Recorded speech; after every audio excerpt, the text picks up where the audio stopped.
Hello, hello, hello. How's it going, everyone? Welcome in. I was a little eepy over my 2-day break, but we're back. Let's hop right into Chapter 7. Blood Drive, Chapter 7, Determination. It's the end of the world as we know it. Hello, Misfit. Welcome in. The sounds of fire trucks and patrol cars echoed through the streets. The sky was dark, the air stale, and the many strong cold gusts of wind bore mass amounts of dust and debris. I didn't envy the reporter her job, as she seemed mere moments from being blown off her feet. But to her credit, she persevered. Behind her, there was a black shadow of an old man. I'm here reporting on what's been dubbed the nationwide ghost disaster state, which local representatives claim is now in effect as of last night. The string of unexplained and potentially unexplainable deaths that's been plaguing the city presently shows no signs of letting up. Suspicious and sudden demises, homicides with unknown motives, and reports of paranormal visitations are all increasing at an alarming rate.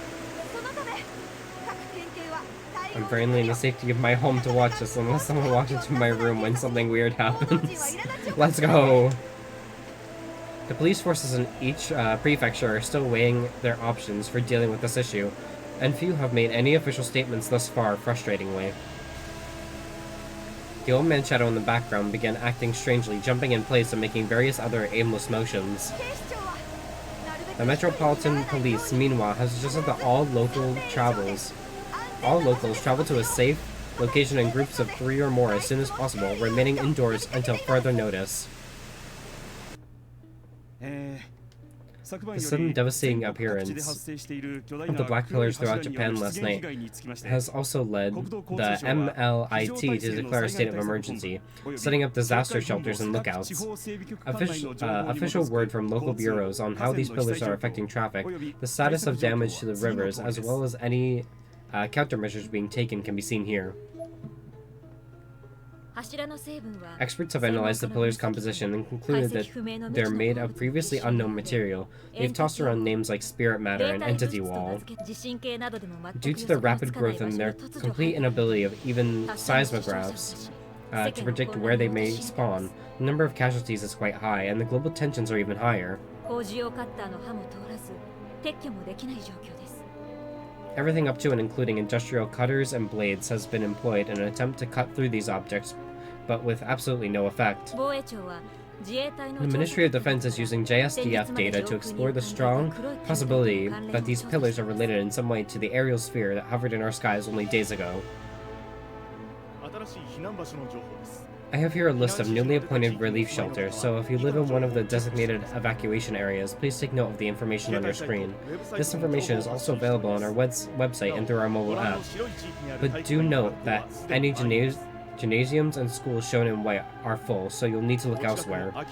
We strongly recommend that you proceed to the nearest open facility as soon as possible.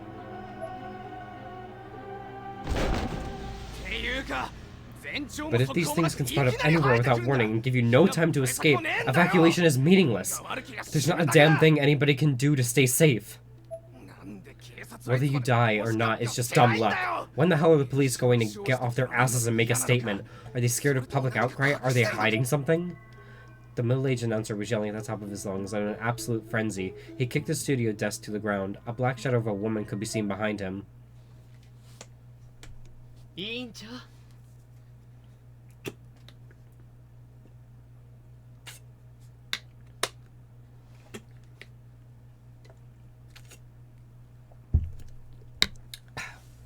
Class rep.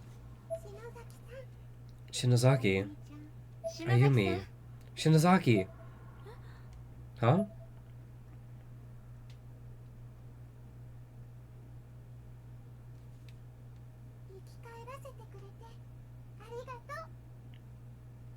Okay, so we got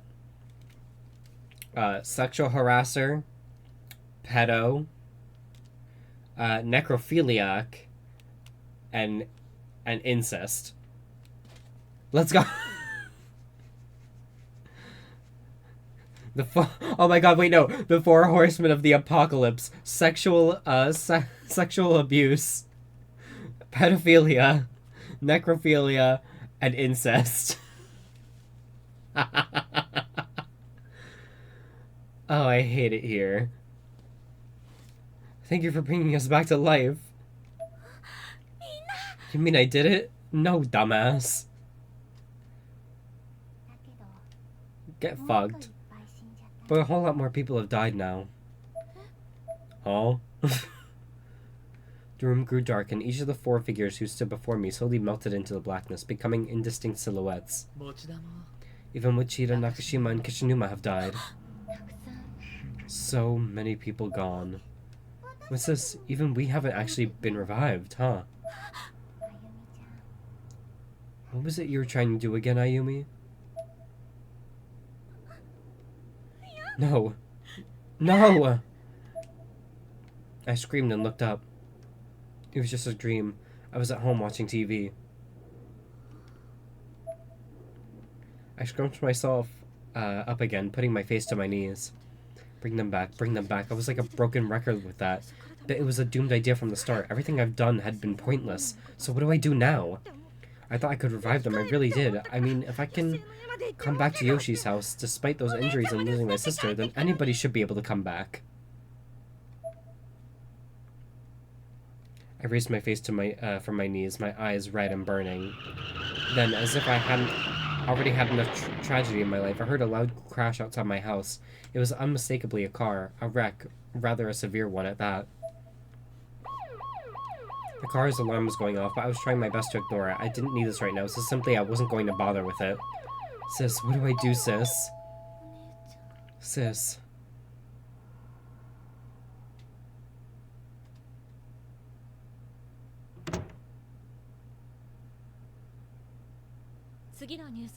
Up next, we learned that the CEO of BL Promotions Co. Inc. is among those who've gone missing. No! Miss Kuwan fucking died. The Shinozaki residence.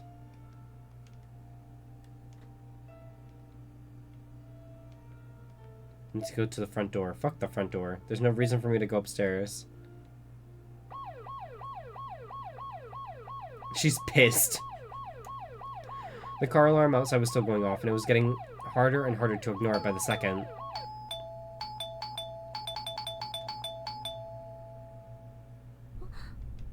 What? Whoever was ringing my doorbell was really, really persistent. The irregular sound brought me back to reality. I crept over to the peephole and silently looked through it to see who'd be visiting me at this hour. On the other side of the door stood a man I didn't recognize. He had short hair and he was pressing the chime frantically, as if his life depended on it. Who is that? I was kind of creeped out. I really shouldn't open the door. I moved away from the people.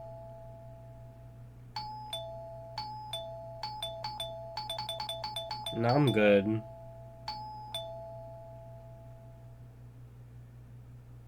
The persistent ringing continued for a bit, but then finally, thankfully, came to an abrupt halt. I slowly crept back to the peephole took another look. The man was still there. He was just pacing back and forth in place in front of a house that, for all he knew, had no occupants. Ugh. After another short while, he approached the door again and immediately put his eye right up to the outside of the peephole. If I move now, he'd totally know I'm here. The man moved his head away, but quickly replaced it with his finger, which he swirled around and around inside the tight spaces of trying to reach my eye or poke it out. Then he stepped away from the door. I could have taken this opportunity to slowly move away from the people, but I was oddly transfixed. Thank God, now all I have to do is leave. Of course, the second I thought that, he came back to the door yet again. And yet again, he skipped the doorbell and went straight for the people. What does he want? Why isn't he saying anything? It's really creeping me out. Well, fine then, I'll just open the door and give him a piece of my mind. I grabbed the doorknob and was moments away from following through with the plan when suddenly... Ayumi. Sachiko?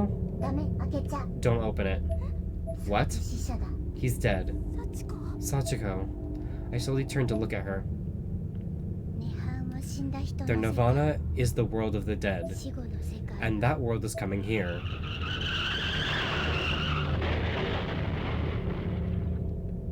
Then there was an oddly familiar sound, another car accident again, right outside my door. This time I looked outside to the people and saw the man from earlier, sandwiched between a car and a wall of one of the houses across the street. He was absolutely mangled. No, Ayumi, let her open it. No, Sachiko, let her open it. Burn the bitch. But after only a few moments, the man's corpse disappeared, leaving nothing but a shadow in its place on the wall and ground alike, a black stain.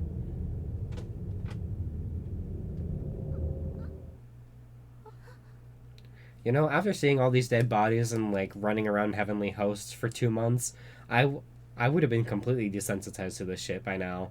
Would have been like, oh yeah, another dead body. Whoop-de-doo. A ghost? Yeah, I've seen worse.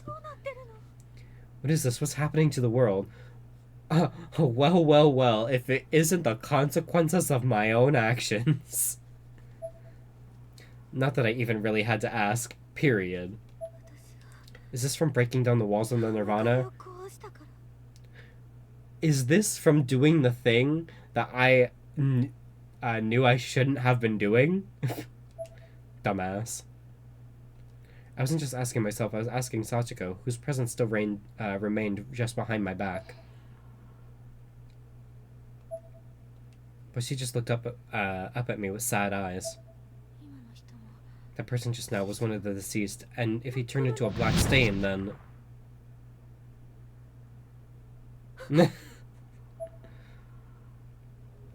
No, it couldn't be. I pulled my smartphone from my pocket and forced myself to remain calm enough to access the photo, but then just stopped and stared.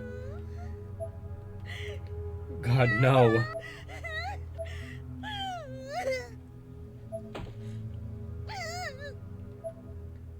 The photo displayed on my phone, which was now on the floor, no longer had just my friends from before with blacked out faces. No longer had just my friends from before with blacked out faces, but Mochida, Nakashima, and Kishinuma as well. We really are just left with the worst character.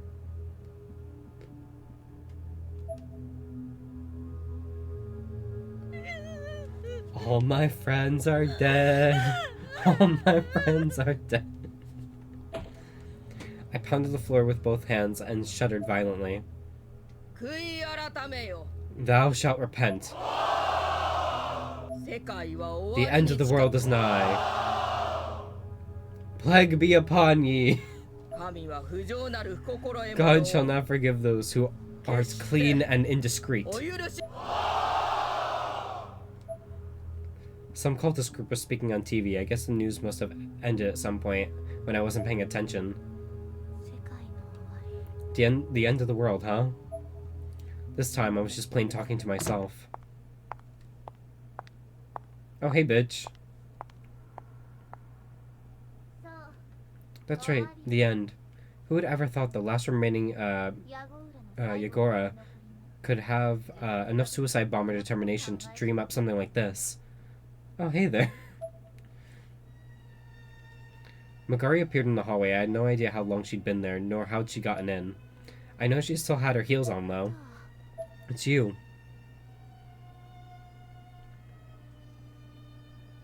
I stood up, and Sachiko, as always, waiting in the wings behind me.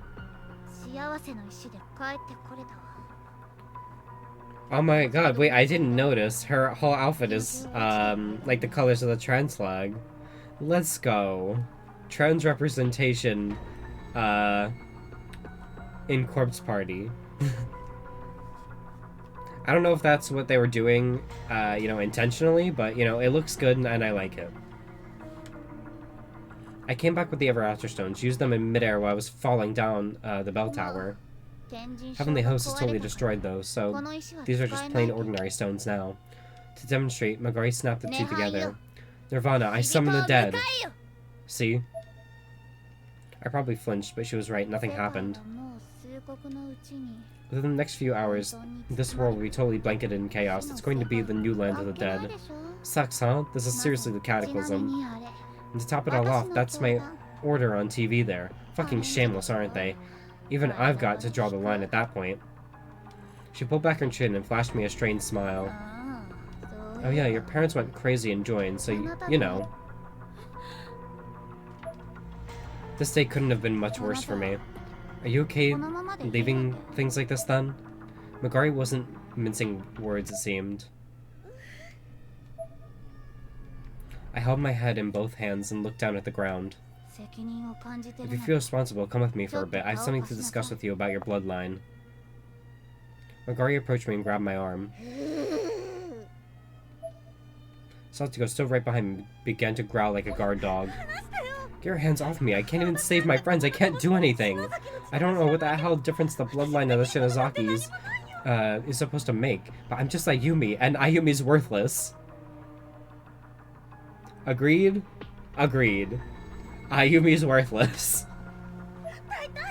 Besides, the person who first introduced the Nirvana to this world was Yoshi, not me. I screamed as loudly as fiercely as I could. I didn't do anything wrong. Oh, you didn't do anything wrong. The whole... You just... Oh, I don't know. Unlocked the 6 pillars of the demon gates and brought the land of the dead into the real world? Yeah, I didn't do anything wrong. I closed my eyes and cried the hardest I'd ever cried, sobbing so intensely that I found myself nearly hyperventilating. Get fucked. Megari slapped me down to the ground. You're one stubborn bitch, you know that? Got a hell of an ego, too. For once in your life, just suck it up. I held my cheek and continued sobbing. Megari was looking down at me with contempt in her eyes, but also a certain intensity that seemed more akin to desperation than anything. Ayumi Shinozaki, here's one fact you should know. They're gonna kiss. Once the 7th pillar, the Sephira of Knowledge, starts up, it's all over. The end of the world is carved in stone. However, Megari closed in on me as if our lips were about to touch. Now kiss. Satsuko growled again, but Megari was clearly not intimidated in the slightest. The Book of Shadows isn't gone yet. What? You came in contact with the original book, so since you draw the blood of the Shinozaki, you may yet be able to fight Mizuto. I was still hesitating, and Megari apparently didn't much like that. God, just come the fuck on. Suddenly, Megari was pulling up the top of my uniform. My plump white stomach was now fully exposed. That piece of shit book is right here. She ate that fucking book. She pointed to a spot just below my belly button. She put the book in her vagina. Who would have known? What? As she did so, my stomach started growling with an unearthly roar and shifted in place slightly. It was almost like there was a snake slithering around inside of me. Damn, the book got her M-preg. No, that's male pregnancy. Damn, she's pregnant with a book. I don't have a witty fucking joke for that. You just gotta say it like it is. Sure would have been nice if you'd noticed that a little sooner. That thing's been sleeping inside you since you first used its power in the basement of Yoshi Shinozaki's estate. Megari crossed her arms and snorted. Of course it's only a container. Nothing's in it right now. Damn, bitch, you sound hungry. Growling like a cocky bastard. The growl that came from within my own body sounded like that of a wild beast. There's no way, is this for real? I was actually tricked pretty good. Originally, the elders sent me to support you in your efforts to obtain the Book of Shadows from the other realm, among other things. Okay. But of course that still means I was planning on stealing it from you as soon as you got your hands on it. Now though, that doesn't matter. If the world's going to the pot, there's not really any meaning in becoming the heir of the Martubas anymore, is there? And that just fucking sucks. Huh?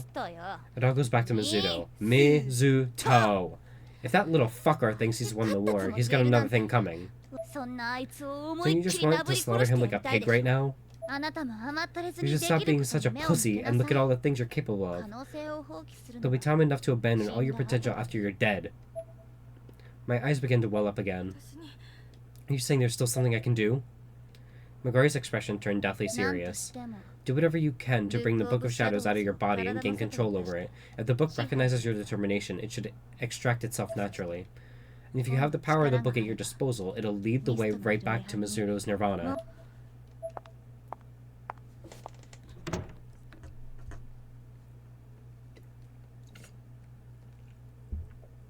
I could only stare incredulously at my abdomen. Megari took this opportunity to open my front door again to illustrate her point. Outside, the weather was completely anomalous, with hurricane-like winds and debris clouds everywhere. Clouds up above, too, were moving abnormally fast through a disconcerting blood-red sky. Every few seconds, a sound not unlike a spark plug firing could be heard echoing from the distance as another black flame ignited and burned itself out in some random spot. I mean, you're going to lie down with this world either way. So, what will you have, what have you got to lose? Show me how tough you are. Well, you've still got the chance. Just remember, the book was born from black magic. It adores cruelty and blood. With those parting words, Megari disappeared into the city, the sounds of her heels clacking softer and softer until they were no longer audible at all. Satsuko and I could do nothing but see her off. The entire nation was now plagued with entity walls and black silhouette-like spirits of the dead.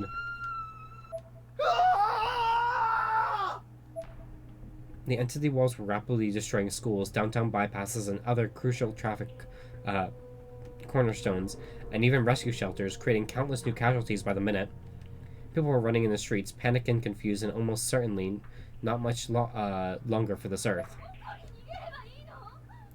Where are we supposed to go? It doesn't matter, just run or you'll be crushed. What about overseas? How are you going to get there with the sky and ocean both screwed up? Meanwhile, in Miss Kuan's office, the black-suited agents watched in horror as each TV monitor displayed a feed from a different news network across the world, and the story was exactly the same on all of them. Boss, what are we supposed to do? How is a book supposed to recognize my determination? What the hell am I supposed to do? So how do I show this book my determination? Nothing in here I need. Don't have reason to go there.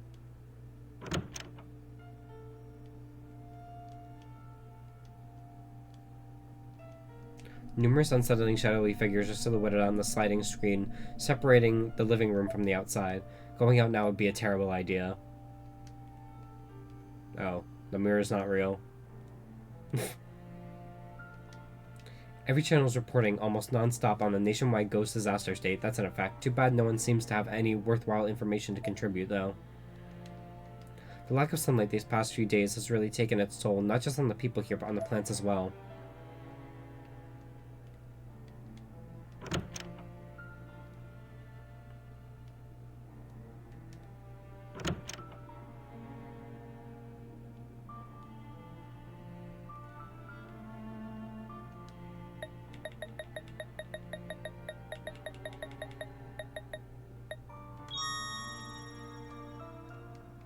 There are numerous books on the shelf relating to magic and the occult. Hinui had quite a collection. Sis.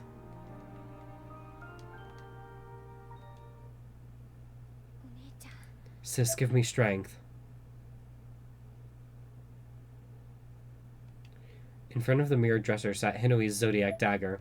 I gripped it in terror, closed my eyes, and started shaking. Do whatever you can to bring the Book of Shadows out of your body and gain control over it. Just remember, the book was born from black magic. It adores cruelty and blood. She's gonna kill herself. I couldn't back down now. I lifted the dagger in front of me, poised to plunge it into my body and carve myself open as a samurai once did in the ritualistic suicide called seppuku. But I couldn't go through with it. I was too scared of death, too scared of the pain. I can't. The face that reflected back at me in the mirror was twisted with fear. I didn't even recognize myself. But I could see in those eyes all the weight that had been put on my shoulders, all the responsibility I had been forced to bear. I'm a coward. I'm small and weak. The world doesn't need me. I won't be missed. Your words. You said it. But I can make a difference here, and now... My mind was made up. I lifted the dagger again, only to bring it halfway to its destination before halting its descent once more. No matter how determined I was, no matter how strong my conviction, this was literally suicide. I knew what had to be done, but knowing and accepting are two different things. I began crying like a baby. This was the most afraid I'd ever been in my entire life, and almost certainly the most afraid I would ever be. At this point, the only way I'd be able to go through with it was to clear my mind and let my arms make the motions automatically, and before I knew it, that's exactly what I did. It's most likely because I wasn't thinking about it, or anything else for that matter, that the dagger found absolutely no resistance. It was like applying excess force to a slice of cake. For a very brief moment I felt nothing, but then the convulsions started, first in my abdomen, then quickly spreading up to the rest of my body. My abdomen was now spasming and constricting involuntarily. The rest of me wasn't faring much better. My entire body was in total chaos.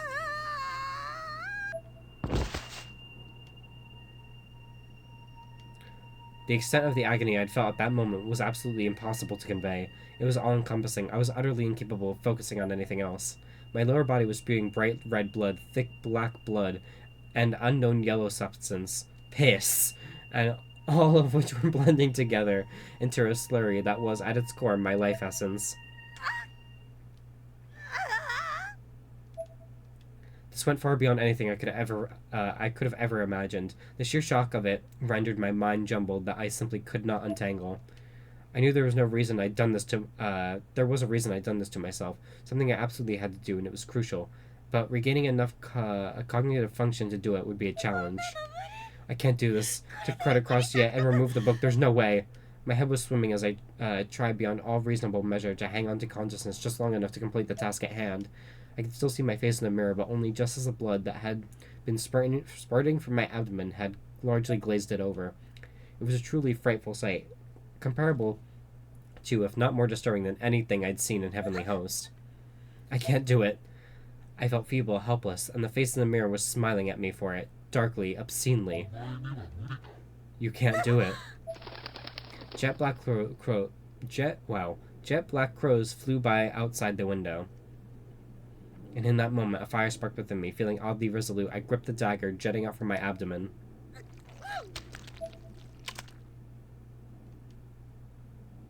And yanked it to the side with every last bit of strength I had left in me. The spray of blood gushing out of me became almost exponentially more violent. Most surprisingly, it seemed like equal amounts of blood were rushing to my brain as well, and the effect was a feeling like the blood vessels in my head were on the verge of bursting. But just as I felt like I was moments from my final blackout, I saw something there. Among my own entrails on the ground was a blood-drenched tome. Was a tome drenched in blood? Whatever it said. This! It was the Book of Shadows, without question. My vision blurred from the intense blood loss and even more intense pain. I fell forward, unable to maintain any semblance of balance any longer, and I landed right on it with a loud, warm, and unpleasant splash. Ayumi's dead! Let's go! My face planted firmly onto the book, which was steaming under the odd temperature differentials of my viscera.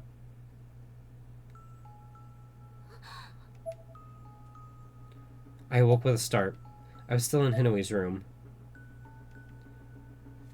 Damn! Sachiko, you should have left her dead! Instinctively and frantically, I looked down at my abdomen. There I saw a scar resembling the ones I'd almost died from during the blackout at Yoshi Shinozaki's house. Runic lettering and all, but that was it. The bleeding had stopped. Damn! In fact, there was no blood anywhere in the room, and on the floor in front of me sat the Book of Shadows. Not a copy, but the original. This is... I slowly touched it, and from behind me, Sachiko spoke. The book has acknowledged you as its owner. She was staring at me with a docile, almost reverent look in her eyes. I picked up the book and looked at it, fear and awe running through my now cleared head. It grumbled a bit, darting its eyes back and forth. Eventually it seemed to settle in a specific direction, locking its gaze. It seemed to be looking out the window.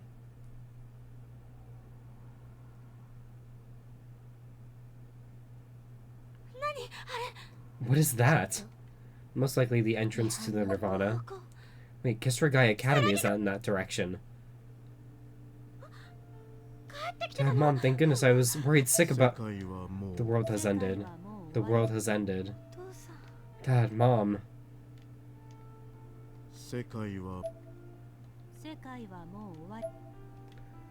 Dad and Mom just, both just repeat the same line over and over again, like a broken tape recorder. Dad, Mom.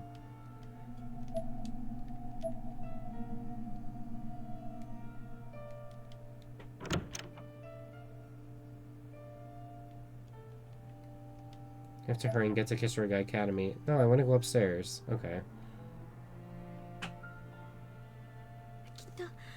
I'll be back for you, I swear.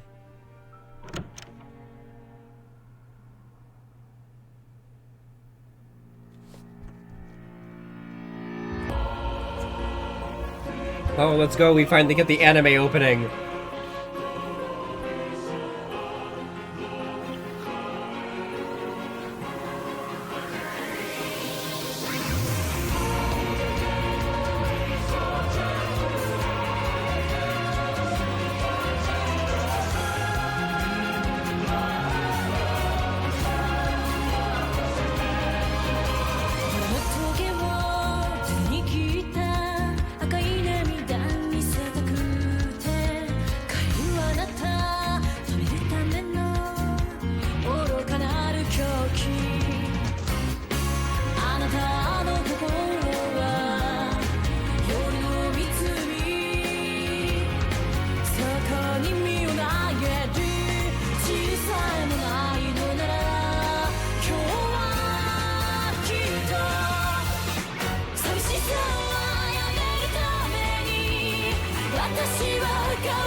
That was awesome.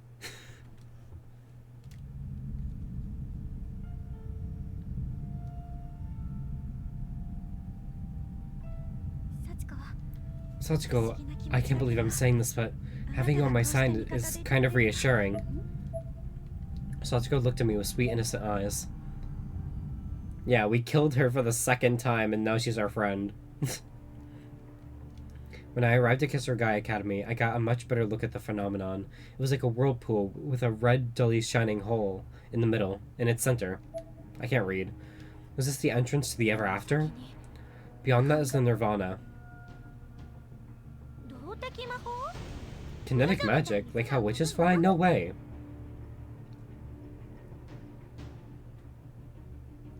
I closed my eyes, clasped the Book of Shadows tightly in both hands, and prayed. Book of Shadows, lend me strength. When I opened my eyes again and looked up into the sky, my body began to float. I was in control of the Book of Shadows. I was a legitimate practitioner of magic now. This moment felt almost like an awakening to endless new possibilities. I'm actually flying? Wow. And right next to me, flying by my side, was Sachiko. Ayumi? Huh? The momentary loss of focus dropped me out of my trance, and I immediately began falling. I gripped the book even tighter and concentrated harder than before, and sure enough, I began rising up toward the vortex once more. Be careful, Ayumi. It's the book that's allowing you to use these powers. You mustn't let go of it. Understood.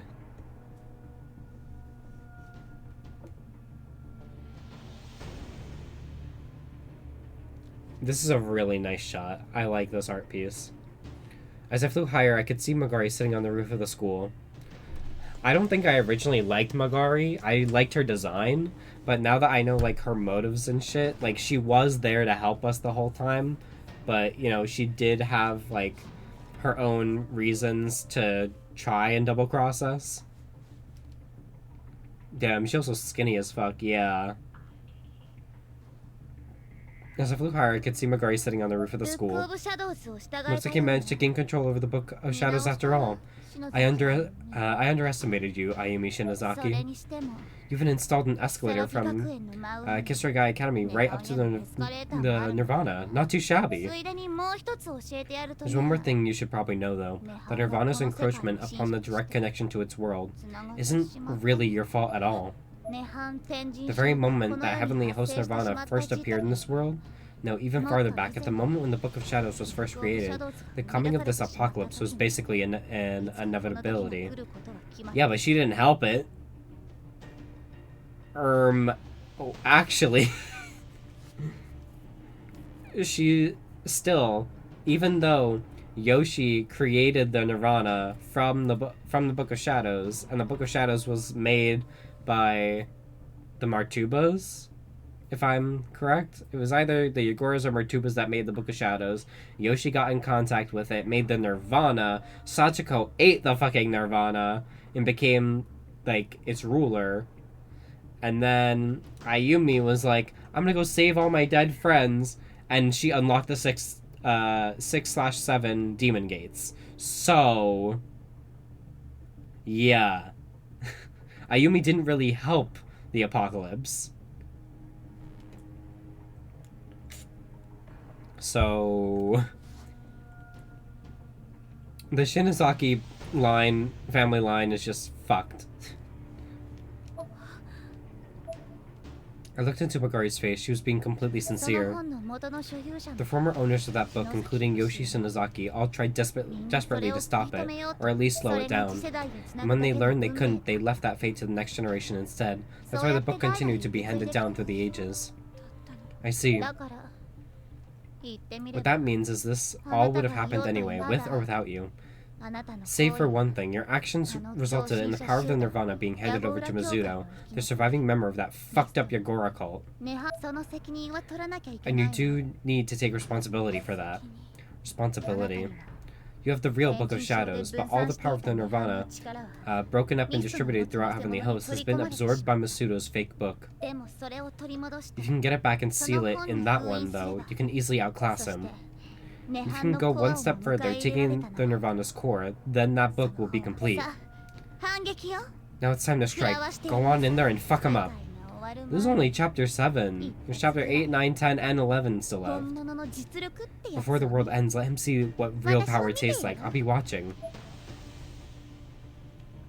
Magari grew smaller as I climbed higher and higher, and as I looked up I could see the threshold looming even larger, poised as if to wrap itself around me. Ayumi? Are you scared? Are you scared of dying? I don't know, am I? I smiled at her, and to my surprise it was a genuine smile, somehow or another.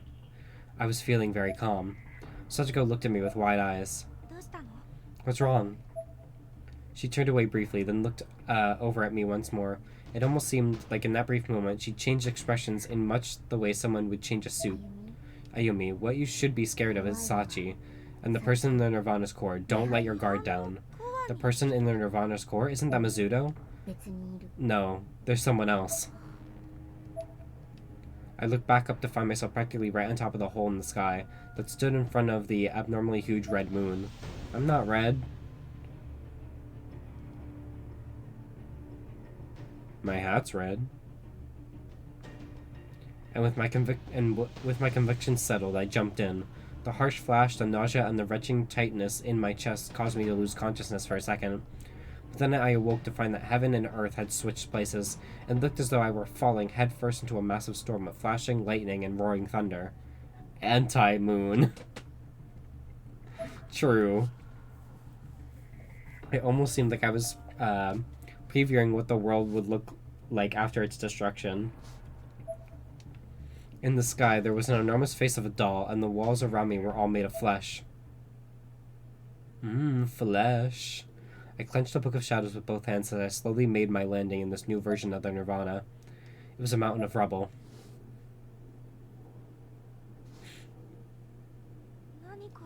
What is this? Everything's broken to bits. Deserved. Ow, what the hell? Ayumi, are you okay? Yeah, I can handle this much at least. I slowly, carefully found my footing and pulled myself back up to my feet. This is an entirely different heavenly host.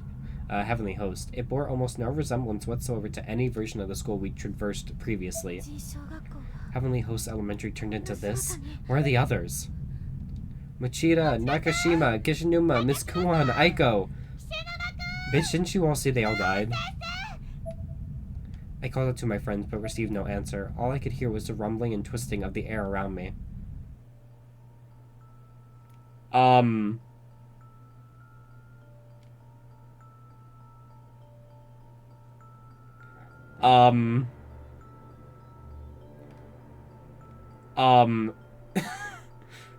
Okay. Kidashiro High Class 3-2, Kazuki, Manakata.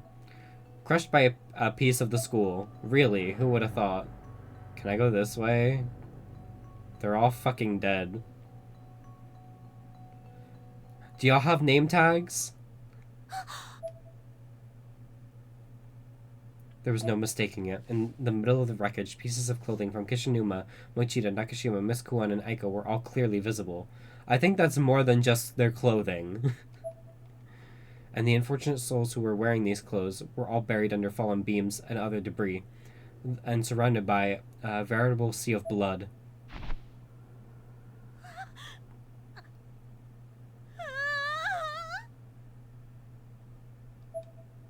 I knelt down and began sobbing uncontrollably. You guys. Mizuno, show yourself. What you've done is unforgivable. Sachiko stared at me as I continued to scream and cry. Ayumi? What is it, Sachiko? I'll see what I can do. I can try to restore Heavenly Host Elementary's destiny, at least some small part of it. What? Sachiko produced a calavera necklace from her pocket.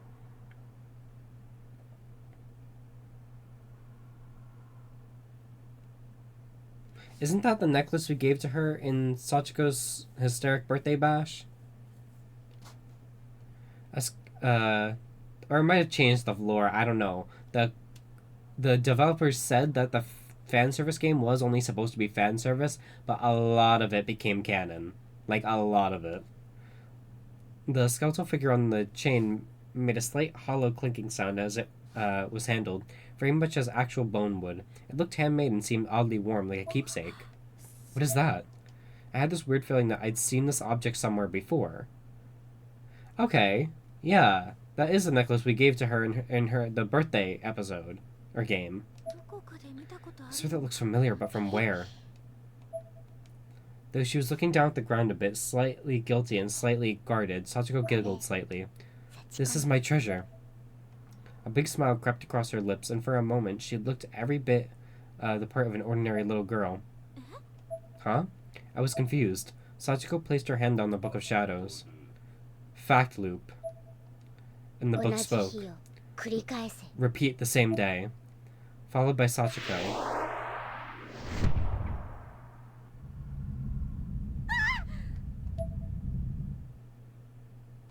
Suddenly I was in Yoshi Shinazaki's clinic, the very same clinic Nakashima and I had visited on that fateful day. This person is Yoshi. I was viewing Sachiko's memory of an event from long ago. Yoshi was writing something in her journal. I've analyzed the anagrams and determined that all the spells written in this book are nothing more than theories. Not one of them has ever been properly tested. There are no success rates. There's no data of any kind. So why was I naive enough to attempt something so foolish? I devoted everything I have, my blood, my soul, to an end that was destined never to succeed in the first place. And now the spells failed and Nirvana has escaped from the book. I've created a whole other dimension. Worst of all the deceased who become trapped in that dimension are erased from existence in our world.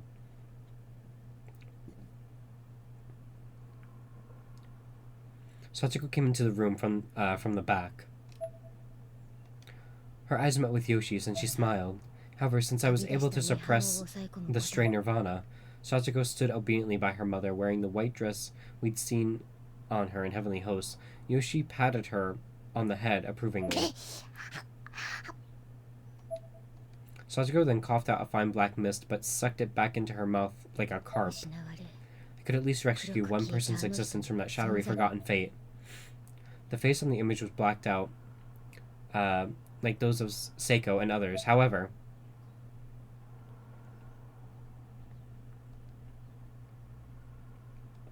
to my surprise, the black marking was slowly peeling itself away, revealing the features underneath.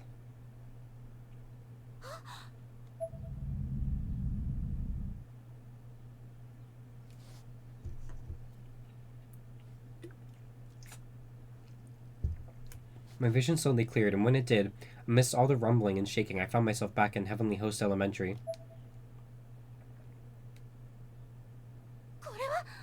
Oh.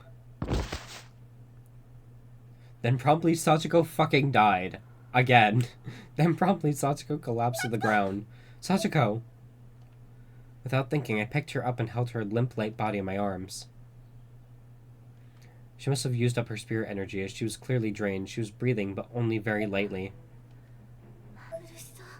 Poor girl seems to be in pain. Wait, am I actually holding Sachiko? Sachiko was real. Damn, Sachiko is real. She had to have been, or I wouldn't be able to hold onto her like this. She seemed injured, but not in any traditional manner. There were cracks running through her body, each one emanating an unearthly blue, almost gaseous light. Meanwhile, the school itself was also cracking and breaking above and all around me, making an incredible noise. The roof above began to crumble away, preventing glimpses of the real world. And incredibly, the entity walls hadn't spawned there yet. We're back. This is before everyone died. Sachiko, hang in there. Yumi, I'm sorry. I couldn't revert more time. No, Sachiko, thank you. That was amazing. You did great. I could hardly believe it. I just complimented Sachiko, of all people, on a job well done. You're praising me? Her newly formed physical body was rapidly beginning to evaporate into mist. My voice was trembling, though I suspect it was less with fear and more with confusion. Yes, that was incredible. You're a good girl, Sachiko. She looked up into the sky, eyes beginning to well with tears. She was struggling to speak. Soon she wouldn't be able to at all. I wanted to apologize. What? She barely had any voice left, but was persevering nonetheless. This was clearly something she didn't want to leave unsaid no matter what. I know you can never forgive me, but I wanted to apologize anyway. And with that, she began full-on crying. Sachiko, I couldn't help doing the same. I killed a lot of people. I'm not a good girl. You shouldn't praise someone like me. The tears were streaming down my face now. Sachiko's voice was so mournful, so genuine. But you just saved a lot of people now too, so thank you. A massive earthquake shook the ground. Sachiko looked scared, so I patted her head and hugged her tightly. She then looked me squarely in the eye, gripping her calavera necklace tightly in her hand as if it were a rosary. It's strange, isn't it? What is? Once you know you did right, passing on isn't so scary anymore. Sachiko got her fucking redeeming arc. Let's go. We've come full circle.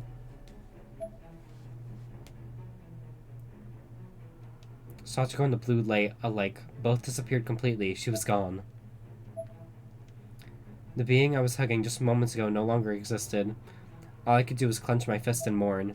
The look on Sachiko's face when she asked if I was scared of dying kept flashing through my head. Sachiko, you were the one who was scared, weren't you? I kept my head hung low for a moment, then stood up and wiped the tears from my eyes.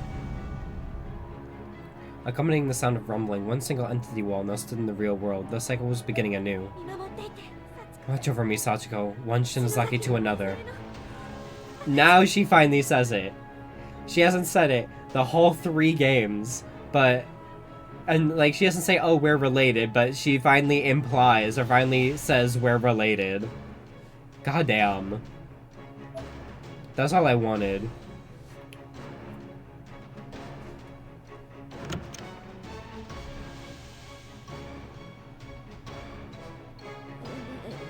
Praise. Good girl. Unfair, Sachiko.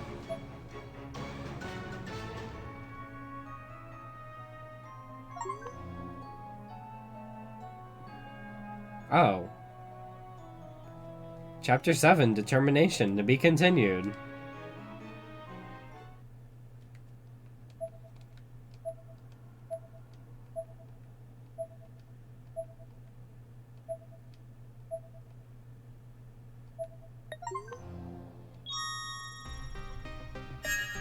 Wow. That was short.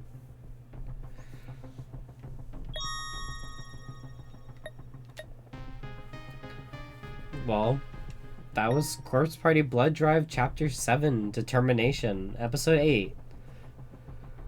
Honestly, I might just end stream and then start up again and do Chapter 8, because I still want to keep these separated. But that was like a really short chapter, and I'm invested in the story again. Yeah, I think that's what I'm gonna do.